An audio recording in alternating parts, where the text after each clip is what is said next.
పచ్చడి ఎలా చేయాలో. Hello guys, welcome to స్వప్నామృతం.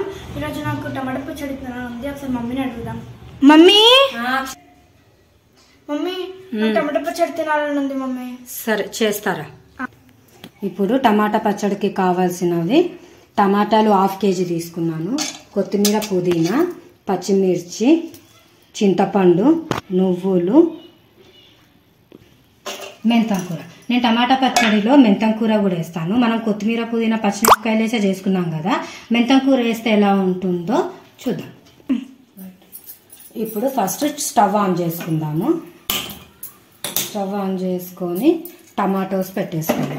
టమాటా ఉడికేటప్పుడే నానబెట్టుకున్న చింతపండు కూడా వేసేద్దాం. చింతపండు వేసేసి ఉడకనిద్దాం.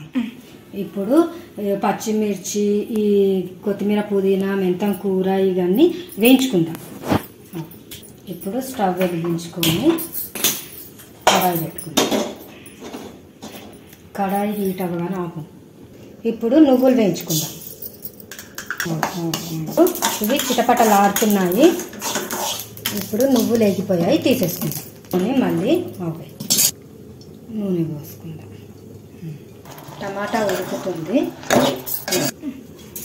పచ్చిమిరపకాయలు వేసేస్తాం. ఇప్పుడు పచ్చిమిర్చి వేగింది, కొత్తిమీర, పుదీనా, మెంతం కూర అన్నీ ఒక్కసారి వేసేసుకోవచ్చు. వెల్లిపాయ. ఇప్పుడు ఓకే ఆపేసుకుందాం. చల్లారనిచ్చుకుందాము. చల్లారిన తర్వాత మిక్సీ పట్టేసుకుందాం. ఇప్పుడు నువ్వులు మిక్సీ పట్టేసుకుందాము. నువ్వులు మిక్సీ పట్టిన తర్వాత టమాటా, పచ్చిమిర్చి కూడా మిక్సీ పడతాం. ఇప్పుడు నువ్వులు మిక్సీ పట్టాను, ఇందులోకి పచ్చిమిర్చి వేస్తాం. ఇప్పుడు టమాటా వేసేద్దాం. ఇప్పుడు ఇందులో 1 స్పూన్ జీలకర్ర మెంతుల పౌడర్ వేసుకుందాము. ఉంచడం మర్చిపోయాం. ఇప్పుడు పోపు రెడీ చేసుకుందాం. కడాయి పెట్టుకొని ఆయిల్, జీలకర్ర ఆవాలు 2 స్పూన్స్.